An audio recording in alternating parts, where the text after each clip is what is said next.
नमस्ते, मैं हूं doctor Zeenat. I am a physician at Prima Care super speciality hospital Noida.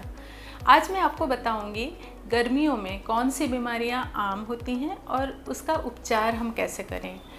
गर्मियों में कुछ इन्फेक्शंस बहुत कॉमन होते हैं, जैसे कि जो food borne and water borne disease होते हैं, जैसे कोलेरा, डायरिया, गैस्ट्रोइंटेस्टिनल इन्फेक्शन और इवन टाइफॉइड फीवर, क्योंकि ये बीमारियां पानी और दूषित खाद्य पदार्थ से स्प्रेड होती हैं। तो अगर हम बाहर का खाना खाएं ज़्यादा या फिर जो पानी पी रहे हैं वो अगर शुद्ध ना हो तो उससे हमें ये इन्फेक्शन हो सकता है और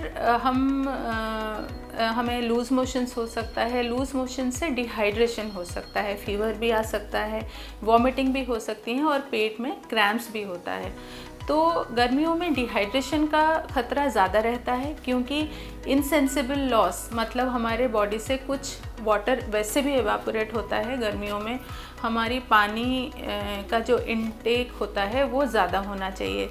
तो अगर हमें लूज़ मोशंस या वॉमिटिंग हो रहा है या गैस्ट्रोइंटेस्टिनल इन्फेक्शन है तो हमें फ्लूइड इनटेक बहुत बढ़ाना है। फ्लूइड के साथ हमें इलेक्ट्रोलाइट्स इनटेक भी बढ़ाना है। तो हमें ORS और जो नींबू पानी में हम नमक चीनी डाल के ले सकते हैं, हम शरबत ले सकते हैं या फिर छाछ पी सकते हैं। और साथ ही कहीं हेल्थ सेंटर में या फिर जो डॉक्टर होते हैं उनके पास जाके हमें एंटीबायोटिक्स और बाकी चीज़ों का भी इलाज कराना ज़रूरी होता है। कुछ ब्लड टेस्ट आप करवाएं। इस चीज़ को आप इग्नोर ना करें, क्योंकि गर्मियों में डिहाइड्रेशन बहुत जल्दी होती है। दूसरे में जो प्रॉब्लम बहुत आम होती है गर्मियों में वो है हीट एक्सपोजर से heat exertion and heat stroke.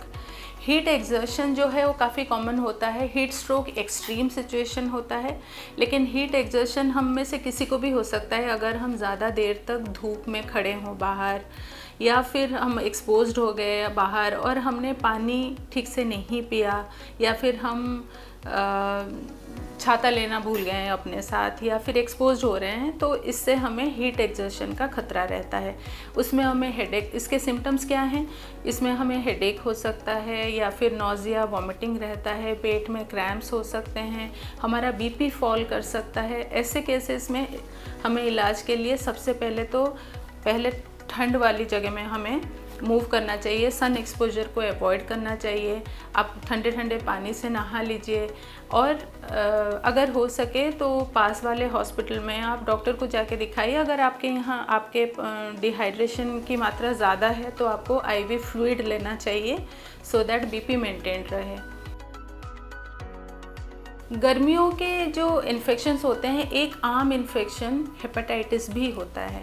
Hepatitis कई तरह के होते हैं, जिनमें से एक हेपेटाइटिस A होता है जो दूषित खाद्य पदार्थ और दूषित पानी से फैल सकता है। तो गर्मियों में हमें इस चीज़ का खास ध्यान रखना चाहिए।